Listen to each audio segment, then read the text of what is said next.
श्री कृष्ण कहते हैं कि इंसान का जीवन एक रंगमंच है, जहां हर एक पल हमें कई किरदार निभाने पड़ते हैं। इन किरदारों को निभाते निभाते हम थक जाते हैं और अपनी ऊर्जा को खो देते हैं, जो सफल जीवन के लिए बेहद जरूरी होता है। कई बार हम ऐसी परिस्थितियों का सामना करते हैं जो हमारे जिंदगी में निराशावाद भर देता है। ऐसी परिस्थितियों से बाहर निकलने के लिए प्रेरित रहना आवश्यक है, लेकिन निराशावाद एक जाल की तरह लोगों को जकड़ता रहता है और उससे बाहर आना कठिन हो जाता है। बिना सकारात्मकता के कोई भी इंसान सफल नहीं होता है। एक प्रेरित व्यक्ति ही अपना लक्ष्य प्राप्त करता है और समाज में अंधेरे को दूर करता है, भले ही कितनी भी मुश्किल घड़ी क्यों ना आ जाए।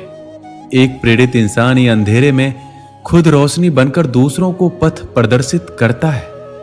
प्रेरित रहने के लिए आपको सकारात्मक चीजों से घिरे रहना चाहिए और सकारात्मक विचार रखना चाहिए। अगर आप अपने जीवन में बहुत उदास, निराश और परेशान हैं, तो ये वीडियो आपके जीवन में ऊंची उड़ान भरने के लिए हिम्मत देगी। श्री कृष्ण कहते हैं, प्रेरणा एक ताकत की तरह नहीं होती है और ना ही हमें ये प्रयास करने में मदद करती है, बल्कि यह एक ऐसी चिंगारी है जो धीरे धीरे और चुपचाप और हर समय हमारे अंदर जलती रहती है। लोग वही कहते हैं जो वो कहना चाहते हैं और वही सोचते हैं जो वो सोचना चाहते हैं, और आप उनका विचार नहीं बदल सकते। इससे कोई फर्क नहीं पड़ता कि आप कितने धीरे चलते हैं, जरूरी ये है कि आप रुके नहीं। जिंदगी जीने के लिए बहुत ही साहस की जरूरत होती है और जिंदगी की सबसे खूबसूरत बात यह महसूस करना है कि हम हैं, भले ही दर्द में हैं, लेकिन हैं। सांस लेना कोई नहीं भूलता, सब याद रखते हैं, क्योंकि यही जीवन का रहस्य है। महसूस करना, देना, लेना, हंसना, खोना, मिलना, नाचना, प्यार करना, इंसान बनना, ये सारी चीजें इंसान के जीवन का एक अहम हिस्सा है। चिंता करने से ज्यादा जरूरी है खुश रहना। कभी भी मुस्कुराना बंद ना करें, भले ही आप दुखी हो सकता है कि आपकी मुस्कुराहट दूसरों के खुशी का कारण हो। जब हम एक जगह छोड़ते हैं तो हम अपने जीवन की कुछ यादें पीछे छोड़ देते हैं। हम चले जाते हैं, भले ही मन हमारा वहीं रहता है और हम में ऐसी यादें होती है जिन्हें हम वहां वापस जाकर ही दोबारा पा सकते हैं। प्रत्येक नया दिन आपके जीवन की डायरी का एक खाली पन्ना है। डायरी को सबसे अच्छी कहानी में बदलने में ही सफलता का रहस्य है। अब अपने आप से यह वादा करो कि मैं दुख से ज्यादा मजबूत रहूंगा। खुद को इतना बेहतर बनाओ कि दुनिया आपकी तरह बनने की चाह रखे। सबसे बुरे दिनों का भी अंत होता है और सबसे अच्छे दिनों की शुरुआत भी जरूर होती ही है। बड़े सपने देखो, निडर सपने देखो और हद से ज्यादा सपने देखो। इसकी कल्पना करें, विश्वास करें और अपने सपनों के लिए हमेशा तैयार रहें। चुनौतियां आपको मजबूत करने के लिए आती है। जीवन ने मुझे सिखाया है कि पैसा जरूरी है, लेकिन ये सब कुछ नहीं है, क्योंकि अगर मेरे पास दुनिया का सारा पैसा है लेकिन सुकून से बिताने के लिए समय नहीं है, तो इसका क्या फायदा। सपने देखने का मतलब ये नहीं है कि आप सिर्फ सपने देखते रहें। आपको सपनों के बारे में सोचना भी होगा। आप थोड़ा समय लें और फिर तय करें कि आप अपने पूरे जोश के साथ किस सपने को पूरा कर सकते हैं। जब हम कुछ हासिल करना चाहते हैं तो कई लोग कहते हैं कि ये नहीं किया जा सकता, ये सही नहीं है।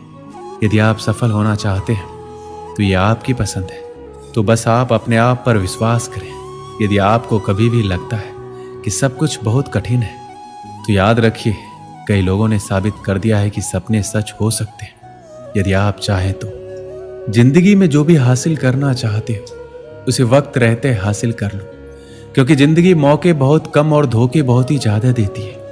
बुरे वक्त में जो साथ दे वही तो सच्चे अपने होते हैं, जो दिल से आपको प्यार करते हैं। कभी उनका हाथ और उनका साथ ना छोड़ना जिन्होंने आपको कभी अकेला नहीं छोड़ा। समय बहुत बड़ा सौदागर है। हमें कामयाबी तभी देता है जब हमसे हमारा बहुत सारा वक्त ले लेता है। समय जब सच की गवाही देता है तब झूठ का कोई औकात नहीं होता। सफल समय कभी नहीं मिलता, इसे हासिल करना पड़ता है। सफल नहीं होते ऐसे ही सब लोग, हर समय हर पल सफलता की चिंगारी को अपने अंदर जलाना पड़ता है। दूसरों के बुरे वक्त पर हंसने से पहले ये याद रखना कि वक्त सबको एक ही नजर से देखता है। जब बदलने पर आता है तो किसी का भी बदल देता है। कभी घमंड मत करना, क्योंकि जब वक्त सुधारता है तो अच्छों का घमंड उतरता है। अगर बुरा वक्त नहीं आए तो इंसान अपनों और परायों का फर्क नहीं समझ पाता। अच्छा वक्त हो तो इंसान अपनी हैसियत से पहचाना जाता है, और बुरा वक्त हो तो इंसान अपनी औकात से पहचाना जाता है। वक्त कितना कीमती होता है ये बात सिर्फ सफल लोग ही बता सकते हैं। जिनको पैसों से ज्यादा वक्त की जरूरत होती है, वक्त भी उसी को राजा बनाता है जो वक्त का सही तरीके से इस्तेमाल करना जानते हैं। समय बहुत तेज है, कट जाता है, लेकिन बहुत कुछ काटने के बाद समय सबको मिलता है जीवन बदलने के लिए, पर जीवन दोबारा नहीं मिलता समय बदलने के लिए। समय सबसे कीमती चीज है जिसे मनुष्य ऐसे ही खर्च कर देता है। समझदारी समय व्यतीत करने में नहीं बल्कि इसे निवेश करने में है। शांत जल में जहाज का पहिया तो कोई भी उठा सकता है, लेकिन जब शांत जल ना हो तो ये इतना आसान नहीं होता।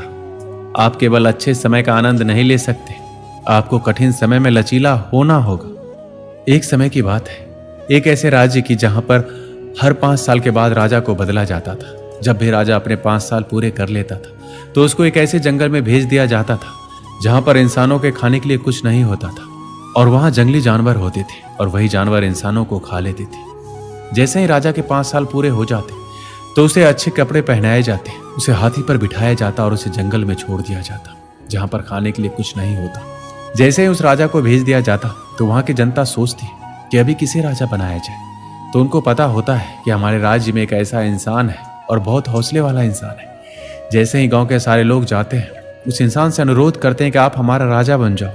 फिर वह इंसान मना कर देता है। उस इंसान को सभी बातें बताई जाती है कि 5 साल के बाद आपको ऐसी जगह भेज दिया जाएगा जहां आपको जानवर खा जाएंगे, जहां पर जीवन नहीं है। तो फिर वहां की जनता ने उस इंसान को बहुत बार बोला कि आप हमारा राजा बन जाओ, आप बहुत चालाक हो, चतुर हो, बहुत अच्छे तरीके से हमारा सब ध्यान रखोगे। जनता द्वारा बहुत बार अनुरोध करने पर वह इंसान मान गया कि मैं राजा बनूंगा, और मैं इस बात से सहमत हूं कि मुझे ऐसी जगह भेज दिया जाएगा जहां पर जीवन नहीं है। जैसे ही वो इंसान राजा बनता है, 3 दिन के बाद वहां के लोगों से पूछता है वो कौन सी जगह है जहां पर राजा के 5 साल होने के बाद भेज दिया जाता है। फिर राजा वहां के लोगों के साथ उस जंगल को देखने जाता है और वहां जाकर देखता है कि वहां पर बहुत से राजाओं के मृत शरीर पड़े हुए हैं, और वह जंगल इतना घना है जहां पर अलग अलग तरह के जंगली जानवर रहते हैं। उस जंगल से आने के बाद राजा प्लानिंग करता है कि मुझे 5 साल के बाद कभी भी इस जंगल में नहीं जाना। पहले साल में राजा ने उस घने जंगल के सभी पेड़ कटवा दिए और उन सभी जंगली जानवरों को वहां से हटवा दिया जो मारते थे। दूसरे साल में भी राजा ने उस जंगल में बहुत काम किया जिससे वह जंगल ना लगे। तीसरे साल में वहां पर खेती बाड़ी का काम शुरू किया गया। चौथे साल में वहां पर घर बनने लगे, और 5वें साल में उन्होंने अपने लोगों को पूरे रहने का बंदोबस्त कर दिया। इन सब कामों के साथ राजा अपने पैसे भी बचा रहा था। इसके बाद जैसे ही राजा के 5 साल कंप्लीट हुए, अपने राज्य के लोगों को बोलता है कि मेरे 5 साल पूरे होने वाले हैं, मुझे वहां भेज दो जहां 5 साल के बाद हर राजा को भेजा जाता था। अभी फिर वहां के लोग बोलते हैं अभी 5 साल पूरे नहीं हुए हैं, अभी 10 दिन बाकी है। राजा उस जगह में जाने के लिए बहुत उत्साहित हो रहा था जहां पर उन्होंने बहुत काम किया था। फिर जैसे ही राजा के 5 साल पूरे हो जाते हैं, उसे नए कपड़े पहनाए गए और हाथी पर बिठाया गया। लेकिन वहां के लोगों ने देखा कि राजा हंस रहा है। वह इसलिए क्योंकि जब भी राजा बदलता था तो राजा रोता हुआ जाता था। यही राजा था जो हंसता हुआ जा रहा था। फिर लोगों ने पूछा आप हंस क्यों रहे? तो राजा बोलता है कि जब आप दुनिया में आते हो तो पूरी दुनिया हंसती है और आप रोते हो जब आपका जन्म होता है, लेकिन कुछ ऐसा करके जाओ जब पूरी दुनिया रोए और आप हंसते जाओ। ठीक उसी तरह उस राजा ने ऐसा किया। उसने अपनी जिंदगी को ऐसा बना लिया कि वो हंसता जा रहा था। वो राजा बोलता है आपने देखा होगा जितने भी राजा 5 साल में आए हैं, राज करने में खो जाते हैं, महंगे महंगे कपड़े पहनने और मजे करने में वो भूल जाता है कि 5 साल के बाद उनको ऐसी जगह भेज दिया जाएगा जहां पर उनको मरना पड़ेगा। मैंने 5 साल में अपनी उस जगह को ठीक किया। मुझे पता था 5 साल के बाद मुझे कहाँ भेजा जाएगा, उसके लिए मैंने उस पर काम किया। मेरे पास यही समय था काम करने के लिए और मैं खोया नहीं। मैं राजा जरूर था, पर राजा बनने के बाद भी मैंने सोचा कि मेरा आने वाला समय कैसा होगा। मैंने भविष्य को सुधारने की योजना बनाई। जब वह राजा जाता है तो वह खुश होकर जाता है। इस कहानी से हमें यही सीख मिलती है कि आपको भी कुछ समय मिलता है अपनी जिंदगी बनाने के लिए। आपको अभी से जिंदगी में इतनी मेहनत करनी है कि आपका भविष्य अच्छा हो। दोस्तों, इस वीडियो में बस इतना ही। मिलते हैं अगली वीडियो में। अपना ख्याल रखिएगा। जय श्री कृष्ण।